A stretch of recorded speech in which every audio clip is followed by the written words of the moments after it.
ಯಾವ್ದ್ಯಾವ್ದೋ ಹಳೆ ಕಥೆಗಳೆಲ್ಲ ತೆಗೆದು ಇಲ್ಲಿ ಏನೇನೋ ಹೇಳಿದ್ರೆ ಕೇಳಕ್ಕಾಗತ್ತೇನೆ? ರೈಟರ್ಗಳಲ್ವನೇ ನೀನು? ಕೊಡ್ರಿ ಇಲ್ಲಿ, ಗೊತ್ತು ನನಗೂ, ನಾನು ನೋಡ್ತಾ ಇದ್ದೀನಿ. ಅದೇ ಇನ್ನು ಬಾಯಲ್ಲಿ ಬರೋ ಮಾತುಗಳಿಗೆ.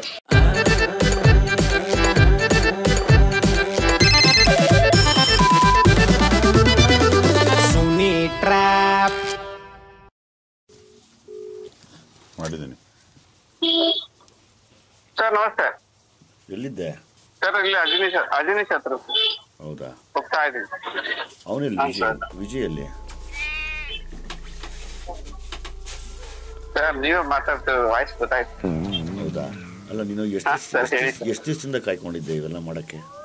ಯಾವ್ದಕ್ಕೆ ಸರ್? ನಾನು ಅದಕ್ಕೆ ಭಟ್ರ ಹತ್ರ ಕಿತ್ತಾಡ್ಕೊಂಡು ನಾನು. ಏನಾಯ್ತು ಸರ್? ಇನ್ನೇನಿಲ್ಲ, ಇಲ್ಲಿ ಅಲ್ಲಿಂದ ಇವ್ರು ಬಂದು ಇಲ್ಲಿ ಹಿಂಗೆ ಇದು ಮಾಡಕ್ಕ ಬರ್ಬೇಕು ನನಗೆ. ಏನಾಯ್ತು ಸರ್? ಏನ್ರಿ ಮಾನ ಮರದಿ ಬೇಡವಾ? ಯಾಕೆ ಸರ್, ಏನಾಯ್ತು ಸರ್? ನೀನು ಬೇರೆ ಬರ್ತೀನಿ ಅಂದ್ಬಿಟ್ಟು ನೀನು ಬಂದಿಲ್ಲ ಇಲ್ಲಿ. ಇವನೇನು ಈ ಅಪ್ಪ ಮಾತಾಡೋದನ್ನೆಲ್ಲ ಕೇಳಿಸ್ಕೊಂಡು ಕೂತ್ಕೊಂಡ ನಾನಲ್ಲಿ. ಸರ್ ನಮ್ ಕೆಲಸಗಳು ಗೊತ್ತಲ್ಲ ಸರ್. ಇವಾಗ ರಾಮನ್ ಮೀಟ್ ಆಗಿ ಬಂದೆ ನಾನು ಅಜನೀಶ್ ಹತ್ರ ಹೋಗಿದ್ದೆ ಅಲ್ಲಿ. ಅಲ್ಲ ಗುರು, ನೀನು ಅಜನೀಶ್ನ ಮೀಟ್ ಮಾಡು, ರಾಮನ ಮೀಟ್ ಮಾಡು. ಈ ಮನುಷ್ಯಂಗೆ ಏನು ಲಂಗು ಲಗಾಮ್ ಇಲ್ವಾ ಮಾತಾಡಕ್ಕೆ ನನ್ನ ಮೇಲೆ? ಎದ್ದು ಈ ಕಡೆ ಓದ್ನಪ್ಪ ಯಪ್ಪ. ಯಾಕೆ ಸರ್, ಏನಾಯ್ತು ಸರ್? ನಾನು ಮಾಸ್ತಿ ಮಾತಾಡೋದು. ಹೇಳಿ ಮಾಸ್ತಿಗಾರ. ಅಯ್ಯಪ್ಪ, ಏನಕ್ಕೆ ನೀವು ಕಳಿಸಿದ್ದ? ಯಾವ್ದು? ಅಲ್ಲ, ಈ ಭಟ್ ಸರ್ ಏನೋ ಮಾತಾಡಿದ್ರು ಅಂತ. ನೀವು ಅವರಿಬ್ರು, ನೀವು ಮತ್ತೆ ಭಟ್ ಸರ್ ಏನೋ ಮಾತಾಡಿ ಇಲ್ಲಿ ಬಂದಿದ್ದಾರೆ.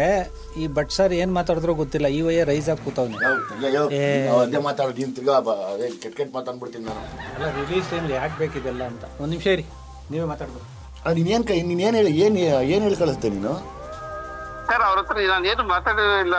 ಅವ್ರು ಹೋಗ್ತೀನಿ ನೀವೇ ಹೇಳಿದ್ರಲ್ಲ. ಇಲ್ಲ ನೋಡಿ ಇವೆಲ್ಲ ಚೆನ್ನಾಗಿರಲ್ಲ ಜಡೇಶ್, ಹೇಳ್ತಾ ಇದ್ದೀನಿ. ನಾನು ತುಂಬಾ ತಡ್ಕೊಂಡಿದ್ದೀನಿ ಜಡೇಶ್ ನಾನು.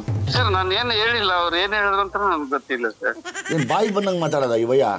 ಸರ್ ಅವರು ಕರೆದ್ರು, ಹೋಗ್ತಾ ಇದೆ ಅಂತ ಕರೆದ್ರು. ನಾನು ಸ್ವಲ್ಪ ಕೆಲಸ ಇದೆ ಸರ್, ಅವತ್ತೇ ಬರೋದಾದ್ರೆ ಬರ್ತೀನಿ ಅಂತ ಇಷ್ಟೇ ಚರ್ಚೆ ಆಗಿದ್ದು ಸರ್. ಅಲ್ಲ, ಅವ್ರು ಡೈರೆಕ್ಟ್ ಆಗಿ ಹಾಕೊಡ್ತಾವ್ರಲ್ಲ, ಜಡೇಶ ಹಿಂಗ್ ಹೇಳ್ ಕಳ್ಸವ್ನೆ ಅಂತ. ಒಂದ್ ನಿಮಿಷ ಇರಿ, ಅವರೇ ಬಂದ್ರು ಮಾತಾಡಿ. ಜಡೇಶ, ಹಲೋ. ಏನ್ ಹೇಳಿದ್ರು ಸರ್? ಏನು ಸರ್? ಆ ಮೂರು ಕತ್ತೆ ವಯಸ್ಸಾಗೈತೆ, ಚೂರು ನಾಚಿಕೆ ಇಲ್ಲುವೆ. ಆ ಲೈನ್ ಓಕೆ ಮಾಡಿದವನು ನೀನಾ, ವಿಜಿನಾ, ಪ್ರೊಡ್ಯೂಸರ, ಯಾರಪ್ಪ? ರಚಿತಾರಾಮ ಸರ್? ಅದು ಅಲ್ಲ, ಅದು ಚೆನ್ನಾಗಿದೆಲ್ಲ ಸರ್. ಸಬ್ಜೆಕ್ಟಿಗೆ ಯಾವ್ದ್ಯಾವ್ದೋ ಹಳೆ ಕಥೆಗಳೆಲ್ಲ ತೆಗೆದು ಇಲ್ಲಿ ಏನೇನೋ ಹೇಳಿದ್ರೆ ಕೇಳಕ್ಕಾಗತ್ತೇನೆ? ರೈಟರ್ಗಳಲ್ವನೇ ನೀನು? ಕೊಡ್ರಿ ಇಲ್ಲಿ, ಗೊತ್ತು ನನಗೂ, ನಾನು ನೋಡ್ತಾ ಇದ್ದೀನಿ. ಅದೇ ಇನ್ನು ಬಾಯಲ್ಲಿ ಬರೋ ಮಾತುಗಳಿಗೆ. ಅದ್ ಹೆಂಗ್ ಬರ್ಸ್ತೀಯ ನೀನು? ಮೂರು ಕತ್ತೆ ವಯಸ್ಸಾಗೈತೆ ಅಂತ ಈ ಇಂಟೆನ್ಷನ್ ಇಟ್ಕೊಂಡು ಮಾಡ್ತಾ ನಾನು ಪಿಕ್ಚರೇ ಮಾಡ್ತಾ ಇರಲ್ಲ ರೀ ಸರ್. ಇಂಟೆನ್ಷನ್ ಇಲ್ಲ ಸರ್, ನೀವು ತಪ್ಪಿರಬೇಡಿ. ನಂದು ಇಂಟೆನ್ಷನ್ ಇಲ್ಲ ಸರ್. ಹಲೋ. ಹಾ ಸರ್. ಈಗ ಹೆಂಗೂ ಇವಾಗ ಅಪ್ಲೋಡ್ ಮಾಡಿಲ್ದೇ ಇರೋದ್ರಿಂದ ಅದು 3 ಹತ್ತೆ ವಯಸ್ಸಾಗಿದೆ ಅಂತ ಬರೀತೀನಿ ಅಂತ ಕೂತವ್ರು ಭಟ್ರು. ಅಯ್ಯ ಸರ್, ನನಗೆ ಬೇರೆ ಹೊಡೆದ್ಬಿಟ್ರಿ ಇಲ್ಲಿ ರೂಮ್ ಬಾಯಿ. ಸರ್ ಎಲ್ಲರೂ ಸೇರಿ ನನ್ನನ್ನ ಏನು ಮಾಡ್ತಾ ಇದೆ? ನಿಮ್ಮನ್ನ ಏನು ಮಾಡೋಕ್ಕಾಯ್ತದೆ ಸರ್ ಫೋನಲ್ಲಿ? ನೀವು ನೋಡಿದ್ರೆ ಹಿಂಗೆ ಮಾತಾಡ್ತೀರಿ. ಹಾಂ, 4 ಮಿಲಿಯನ್ ಬೇರೆ ಹೊಡಿತೀವಿ. ನೀವೆಲ್ಲ ಹೋಗಿದ್ದೀರಾ? ಹಾಂ, ನಿಮ್ದೇ ಇದು ಎಲ್ಲ ಇದು. ಇವಾಗ ಗೊತ್ತಾಯ್ತು ನೋಡಿ. ಈಗ ಸರ್ ಏನ್ ಸರ್ ನೀವು ಕತ್ತೆ ಎಲ್ಲ ಕಾಗೆ ಮಾತಾಡ್ತಾ ಇರೋದು. ಇವಪ್ಪ ನನಗೆ ಏನಾಯ್ತು ಅಂತ ಸ್ವಲ್ಪ ಆರ್ಸ್ಕೊಳಕ್ ಟೈಮ್ ಬೇಕು ನನಗೆ. Okay okay okay. ಯಾರಿಗಾರು ಒಂದು ಭಯಂಕರವಾಗಿ ಒಂದು ಕಾಗೆ ಆರ್ಸೋಣ ಅಂತ ಅನ್ಕೊಂಡ್ವಿ. ಅದಕ್ಕೆ ಯಾರ್ಯಾರಿಗೂ ಯಾಕೆ ಆರ್ಸೋದು? ನಾವೇ ಸಿಕ್ಕುವ. ಓಕೆ ಜಡೇಶ್ ಅವರೇ, ಶುಭವಾಗಲಿ ನಿಮ್ಮ ಸಿನಿಮಾಗೆ. ಅಯ್ಯೋ BP ರೇಸ್ ಆಗೋಯ್ತು. ಸರ್ ನಿಜವಾಗ್ ದೊಡ್ಡ ಗಲಾಟೆ ಮಾಡ್ಕೊಂಡ್ ಬಂದ್ಬಿಟ್ಟಿದ್ರ ಭಟ್ರು ಸರ್, ಏನೋ ಇಮ್ಯಾಜಿನೇಷನ್. ಎಷ್ಟು ನಂಬಿಕೆ ಭಟ್ರ ಮೇಲೆ ಹಂಗಾರೆ? ನೋಡೋಣ ಅವನು. ಇಲ್ಲ ಅವ್ರಿಬ್ರು ನೋಡಿದಿನಲ್ಲ, ಒಂದ್ ಅತಿ ಹೋಗ್ಬಿಟ್ರು ಅದು ಎಂಡ್ ಇಲ್ಲ, ಹಂಗ ಹೋಗ್ತಾ ಇರ್ತಲ್ಲ. ಅವ್ರದ್ದು ಒಂದ್ ಕೌಂಟ್ರಿದ್ರು, ಇವ್ರದೊಂದು, ಅವ್ರ ಸ್ನೇಹಿತರಲ್ವಾ, ಅದು ಹೋಗ್ತಾನೆ ಇರುತ್ತೆ. ನೋಡುಗರಿಗೆ ಒಂಥರ ಟೆನ್ಷನ್ ಆಗ್ಬಿಡುತ್ತೆ. ಮತ್ತೆ ಅವ್ರು ಯಾವಾಗ ಒಂದಾಗ್ತಾರೋ ಗೊತ್ತಾಗಲ್ಲ, ಹಂಗಿರುತ್ತೆ. ಮಾಸ್ಟರ್ ಮಧ್ಯದಲ್ಲಿ ನಿಮ್ಗೆ ಏನ್ ಬೇಕು, ನನ್ನನ್ನ ಸ್ವಾಮಿ ಇಲ್ಲಿ 3 ಜನ ಪರ್ಫಾರ್ಮ್ ಮಾಡ್ದವ್ರು, ನಾವು ಸುಮ್ಮನೆ ಇದ್ರೆ ಆಗುತ್ತಾ? ನಿಜ ಹೆದರ್ಕೊಂಡಾಗ ನಾನು ನಿಜವಾಗ್ಲು ನೀವು ಮಾತಾಡೋರು ಗೊತ್ತೇ ಆಗಿಲ್ಲ ನನ್ಗೆ. ಆಕ್ಚುಲಿ ಅದು ಏನೋ ಡಿಸ್ಕಷನ್ ಹೋಗಿ ಏನೋ ಹೋಗ್ಬಿಟ್ಟಿದ್, ನಮ್ದು ಏನೋ ಇಮ್ಯಾಜಿನೇಷನ್ ಓಡ್ತಾ ಇದೆ, ಈ ಕಡೆ ಬರ್ತಾನೆ ಇಲ್ಲ ಅದು. ಏನು ಜಗಳ ಆಗಿದೆ, ಭಟ್ರು ಸರ್ ಅಲ್ಲೆಲ್ಲೋ ಮುನ್ಸ್ಕೊಂಡು ಸಿಗರೇಟ್ ಸೇರ್ತಾ ಇರ್ಬೋದು, ಇವ್ರು ಹಿಂಗೆಲ್ಲ ಹಿಂಗೆ ವಿಜುವಲ್ ಬರ್ತಾ ಇದೆ ನನ್ಗೆ. ಅಲ್ಲೂ ನೋಡ ಮರ್ಯಾದೆ ತೆಗಿತಾನೆ, ಸಿಗರೇಟ್ ಸೇರ್ತೀನಿ ಅಂತ. ನಾವು ಮಾತಾಡಿದೆಲ್ಲ ತಮಾಷೆಗೋಸ್ಕರ. Thank you. ಒಳ್ಳೇದಾಗ್ಲಿ ಸಿನಿಮಾಗೆ, ಥ್ಯಾಂಕ್ ಲ್ಯಾಂಡ್ ಲಾರ್ಡ್ಗೆ all the best. Thank you sir, thank you. ನಿಜವಲ್ಲ ನಾನಂತೂ ಸಿಗಾಕತ್ತಾರೆ ಅಂತ ಅನ್ಕೊಂಡಿರ್ಲಿಲ್ಲ. ನಿಮ್ ಪರ್ಫಾರ್ಮೆನ್ಸ್ ಅಲ್ಲಿ ಪ್ಲಸ್ ಆಗಿದೆ, ನಡುಕ್ತಾ ಬಿದ್ದವ್ರೆ. ಏನ್ ಬಿಟ್ರೆ ಅಷ್ಟೊಂದು ಗಲಾಟೆ ಮಾಡ್ತೀರಾ ನೀವಿಬ್ರು? ಏನ್ ನಿಮ್ ಗಲಾಟೆ ಹಿಂದಿನ ರಹಸ್ಯ ಏನ್? ಜಗಜ್ಜಾಗಿರಾಗ್ಬಿಟ್ಟಿದೆಯಲ್ಲ ಮಾಸ್ತಿಯವ್ರ. ಅಯ್ಯೋ ಸಿಕ್ಕಾಪಟ್ಟೆ ಅವರಿಬ್ರು ಸೇರ್ಕೊಂಡ್ಬಿಟ್ರು. ಬಟ್ ಏನಂದ್ರೆ ಅವರಿಬ್ಬರು ಜಗಳ ರಿಸಲ್ಟ್ ಹಿಟ್ಟೆ. ಎಲ್ಲಿ ಲವ್ ಕಾಳಜಿ ಜಾಸ್ತಿ ಇರ್ತದೋ ಅಲ್ಲಿ ಜಗಳನೇ ಆಗೋದು ಫಸ್ಟ್. ಇವನಂತೂ ಇಲ್ಲಿ ಬಂದಿದ್ದಾನಲ್ಲ ಬಂಡೀಪುರಕ್ಕೆ, ಇವನದೊಂದು ಪ್ರೈವೇಟ್ ಪ್ರಾಪರ್ಟಿಲಿ ಒಬ್ಬನೇ ಇರ್ತಾನಂತೆ. ಅವನ ಜೊತೆಗೆ ಅವನಿರೋದಂದ್ರೆ ಭಾರಿ ಖುಷಿ. ಅಷ್ಟೇ ನನಗೆ ಅದು ಇಷ್ಟ. ಹೆಂಗೆ ಅದು? ಅದೇ ನಮ್ಮ ಒಬ್ಬನೇ ಅಭ್ಯಾಸ ಮಾಡ್ಕೊಂಬಿಟ್ಟೆ. ಅಂದರೆ ತುಂಬ ತುಂಬ ಸೈಲೆನ್ಸು ಒಂಥರ ಮಜಾ ಕೊಡುತ್ತೆ ಯಾವಾಗಲೂ. ಬೇಸಿಕಲಿ ಕಾಡು ಮನುಷ್ಯ, ಕಾಡಿಗೆ ಬಂದ್ಬಿಡ್ತಾನೆ, ನಾಡಾಗಲ್ಲ. ನಂಗೆ ನಾಡಾಗಿ ಬರಲ್ಲ. ನಾವು ಹುಟ್ಟಿದ್ದೆಲ್ಲ ಕಾಡು, ಕಾಡು ತಿನಿಸುಗಳು, ಗೆಡ್ಡೆ ಗೆಣಸುಗಳು, ಕಾಡು ಸೈಲೆನ್ಸು. ಅದಕ್ಕೊಂದ್ಸತಿ ಬಯಸ್ಕೊಂಡಿದ್ದೆ. ಒಂದು ದಿವಸ ರಾತ್ರಿ ಏನಕ್ಕೂ ಫೋನ್ ಮಾಡಿದ್ದ, ಮಾತಾಡಿ ಇಟ್ವಿ. ಆ ಮಾತು ಮಧ್ಯೆ ಒಂದು ಎಲ್ಲೋ ಹಿಂಗೆ ಬಂದಿದ್ದೀನಿ ಕಾಡಿಗೆ ಅಂದ.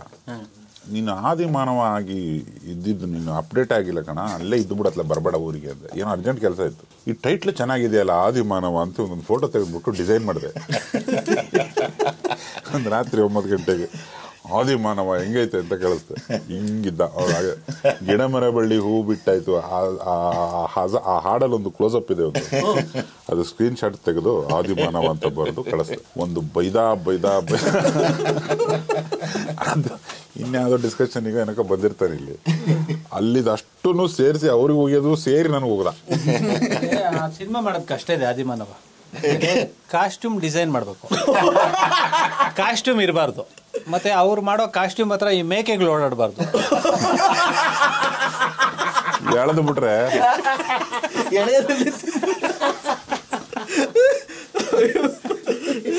ಸುಮ್ಮನೆ ಮಲಗಂಗಿಲ್ಲ ಅದು ಆದಿಮಾನವರು. ಅದು ಬಂದು ತಿನ್ಕೊಂಡು ಹೋಗ್ಬಿಡ್ರೆ ಅಲ್ಲ, ಯಾವಾಗಲೂ ಮರದ ಮೇಲೆ ಇರಬೇಕು. ನಿಮ್ ಇವ್ರ ಗೂಡುಗೆ ನೀವು ಸೇರಿದ ಹೆಂಗೆ ಅಂತ. ಆ ಗೂಡಿನ ಒಂದು ಹಕ್ಕಿ ಇತ್ತು, ರಂಗ ಅಂತ. ನಮ್ಮ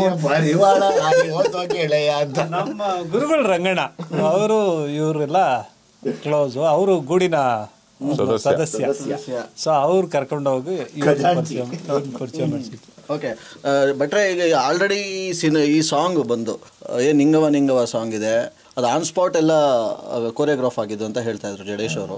ಬಟ್ ಈ ಸಾಂಗ್ ಹೆಂಗೆ ನೀವು ಬರ್ದಿದ್ದು ಅಂತ ಒಂದು ಕತೆ ಇದೆಯಂತೆ. ಮುದ್ದಾದ ಮನೆ ಕಟ್ಟಿಸ್ಕೊಂಡು ಅಗೇನ್ ತಿರ್ಗಾ ಅದು ಊರು ಹೊರಗದೆ ಅಲ್ಲಿ ಸೈಲೆನ್ಸ್ ಅಲ್ಲಿ ನಾನು ಹೋಗಿರ್ಲಿಲ್ಲ. ಅಲ್ಲಿ ಹಿಂದೆ 1 ವರ್ಷ ಆಯ್ತಾ ಹೋಗಿ ಅಲ್ಲಿಗೆ ಕರ್ಕೊಂಡು ಹೋದ ಜಡೇಶ. ಆ ಹಾಡು ಕೇಳ್ಕೊಂಡು ಹೋಗಿದ್ದೀವಿ. ಅದು ಟೋಟಲ್ ಟ್ಯೂನ್ ಇವನು ಕೇಳಿದಾನೆ. ನಾನು ಇವನು ಕೂತ್ಕೊಂಡು ಇವನೊಂದು ಯಾವುದೋ ಸ್ಪೀಕರಲ್ಲಿ ಬರ್ತಾ ಇತ್ತು. ಏನು ಬರೆಯೋದು ಅವನು ಈ ಬೆಟ್ಟ ಗುಡ್ಡದ ಮೇಲೆಲ್ಲ ಮಳೆ ಬರೋ ಟೈಮು, ದುನಿಯಾ ಬುಜಿ ಹಿಂಗೆ ಕೈ ಮೆಲಡಿ ಆ ಥರ ಇವ್ನು ಶಾರುಖ್ ಖಾನ್ ಥರ ಹಿಂಗಂತಾನೆ ಹುಡುಗಿ ಓಡ್ಕೊ ಬರ್ತಾಳೆ ರಚಿತಾರಾಮ್ ಅವರು ಅಂತೆಲ್ಲ ಏನೋ ಒಂದಿಷ್ಟು ಪ್ಲಾನಿಂಗು ಅವ್ನ ತಲೆಯಲ್ಲಿ ಇತ್ತು ಅಂತ ಕಾಣ್ತದೆ. ಮೆಲಡಿ ಅಂದರೆ ಮೆಲಡಿ ಅದೇ ಇತ್ತು ಅವ್ನಿಗೆ. ಲೈಕ್ ಏನು ಇದಾಗಬಾರ್ದು, ಒಂಥರ ಸಾಂಗ್ ತುಂಬ ಸಾಫ್ಟ್ ಆಗಿರಬೇಕು ಅಂತ ಹೇಳಿ ಸರ್. ಇವನು ವಾರಿಗೆ ರೆಡಿ ಆಗವನೆ. ಅವನಿಗೆ ಗೊತ್ತು ಅವನು ಹೇಳಿದ್ದೊಂದು ಮಾಡಲ್ಲ ಏನೋ ಅಂತ. ನಾನು ಇವನ್ನ ಪಟಾಯಿಸ್ಬಿಟ್ರೆ, ಒಂಚೂರು ಆರ್ಮಿ ಫಾರ್ಮ್ ಆಗ್ಬಿಟ್ರೆ ಮುಗೀತದ. ಅದು ಮಿಲ್ಟ್ರಿ ಬಂದರೂ ನಾವು ಬಗ್ಗೋದಿಲ್ಲ.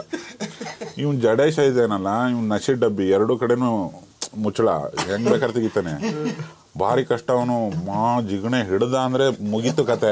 ಅದನ್ನ ಹೆಂಗ್ ತರ್ಸೋದು ಇವನಿಂದ? ಇವತ್ತಿನ ಕಾಲಕ್ಕೆ ಒಂದೇನೋ ತಮಾಷೆ ಫೋನ್ ಏನೇನೋ ಮಾಡ್ಕೊ ಬಂದ್ಬಿಟ್ಟಿದೀವಿ ನಾನು ವಿಜಯ್.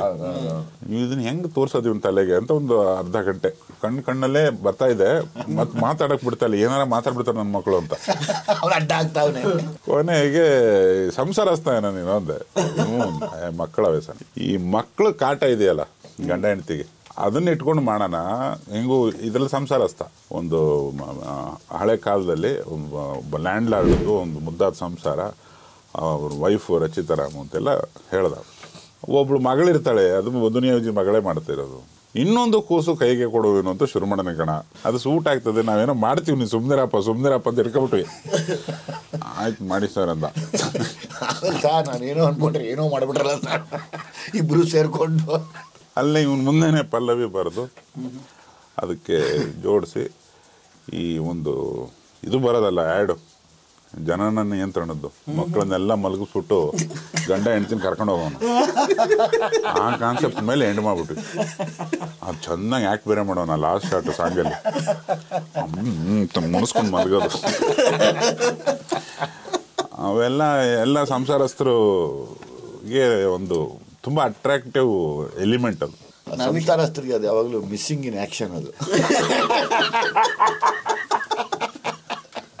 ಮುಡಿಸ್ತೀನಿ ಬಾರೆ ಮಲ್ಲೆ ಹೂವ ಆ ಪೋರ್ಷನ್ಸ್ ಎಲ್ಲ ಮುಗಿಸೇ ಬಿಟ್ಟು ಆಲ್ಮೋಸ್ಟ್ ಒಂದು ಅರ್ಧ ಸಾಂಗ್ ಮುಗಿದೋಯ್ತು. ಅವನು ಒಂದು ಥರ ಶೋಕಾಚರಣೆ. ನಾನು ಅಂದ್ಕೊಂಡಿದ್ದೆ ಅವನು ನನ್ನ ಮಕ್ಳಿಗೆ ಏನೋ ಮಾಡಿ ಅವನು ಎಂಥ ಹುಷಾರಂದ್ರೆ ಟ್ರ್ಯಾಕ್ ರೆಕಾರ್ಡ್ ಆಗಿ ಬರಗಂಟ ಒಪ್ಪಿಲ್ಲ ಅವನು.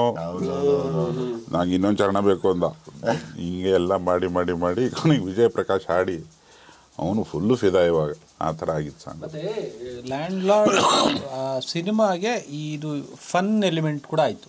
ಏಕೆಂದರೆ ಅದು ತುಂಬ ವಿಷಯ ಹೇಳೋವಂಥ ಸಿನಿಮಾ. ಎಕ್ಸಾಕ್ಟ್ಲಿ. ತುಂಬ ತೂಕದ ವಿಷಯಗಳನ್ನ ಎಷ್ಟು ರೀಚ್ ಆಗೋ ಥರ ಹೇಳ್ತೀವಿ ಅನ್ನೋದು ಜಡೇಶ್ ಮಾಡಿರೋ ಕತೆ ಇದರಲ್ಲಿ. ಸೊ ಫನ್ ಎಲಿಮೆಂಟ್ಸ್ ಆದಷ್ಟು ಕಡಿಮೆ ಇತ್ತು.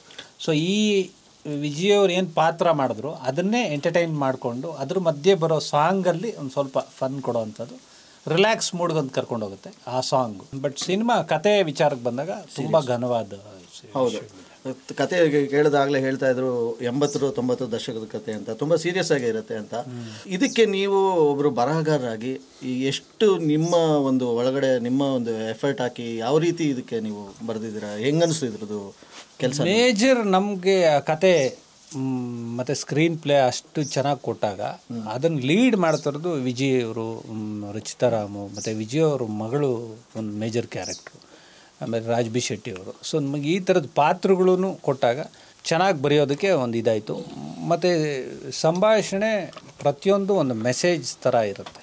ಅಂದರೆ ಆಪ್ಟ್ ಇದೆ, ಆ ಮಾತು ಅದಕ್ಕೆ ನಾಟ್ತಾ ಇದೆ, ಮತ್ತು ಕ್ಯಾರೆಕ್ಟರ್ ಹೇಳ್ತಾ ಇರೋದು ಇಲ್ಲ ಅದರಲ್ಲಿ ಏನೋ ಒಂದು ಇದಿದೆ ಅನ್ನೋ ಥರನೇ ಇರುತ್ತೆ. ಯಾವುದೂ ಫನ್ನು ಆ ಥರ ಸುಮ್ಮನೆ ಹಿಂಗೆ ಫೀಲಿಂಗ್ ಇಲ್ಲಲ್ಲ. ಹೌದು, ಮಾಸ್ತಿ ಅವರು ಅಂತಂದರೆ ಬರೀ ಈಗ ಕೆಲವ್ರಿಗೆ ಹೀರೋ ಬಿಲ್ಡಪ್ ಏನೋ ಡೈಲಾಗ್ಗಳಿರುತ್ತೆ, ಆ ಥರದ್ದು ಬಿಟ್ಟು ಬೇರೆ ಬೇರೆ ಥರನೇ ಗುರುತಿಸ್ಕೊಂಡಿದ್ದೀರ ನೀವು.